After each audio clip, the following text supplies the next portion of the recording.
Bangladesh top one, Bangladesh top one, Bangladesh top one. টিকটকের অলিতে গলিতে শুধু একটাই নাম, বাংলাদেশ টপ ওয়ান, যাকে নিয়ে কিছু না বললেই নয়। টিকটকারদেরকে হেউ করে কথা বলা বাংলাদেশ টপ ওয়ান এখন নিজেই টিকটক অ্যাকাউন্ট খুলে ফেলছে অ্যান্ড সে এখন নিজেই টিকটকার।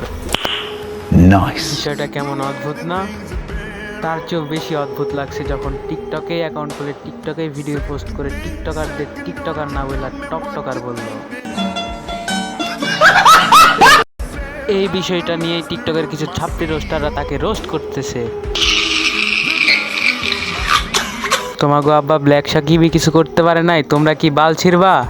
তোমাদের মেন টার্গেট তাকে রোস্ট করা না, তাকে রোস্ট করে ভাইরাল হওয়া। তা বলি কি, মানুষের ঘষাঘষি বাদ দাও, নিজে চেষ্টা করো, কিছু একটা করো। কতদিন এগুলা করে চলবা? অডিয়েন্সে বালশাল বুঝায়া বাংলাদেশ টপ ওয়ানের নাম খারাপ করো না। আর তোমাকে মতন 200-400 ছাত্রী রোস্টার রোস্ট করলেও বাংলাদেশ টপ ওয়ানের একটা বালও ছিঁড়তে পারবো না, কারণ বাংলাদেশ টপ ওয়ান সবার একটা ইমোশন। অডিয়েন্সের রিকোয়েস্টে সে খুলে ফেলে একটি টিকটক অ্যাকাউন্ট খোলার সাথে সাথে একটার পর একটা রেকর্ড করতেই থাকে। আলসাল বুঝায় কিছুই করতে পারবা না, ঘষাঘষি বাদ দাও, ধর্মের পথে হাসো।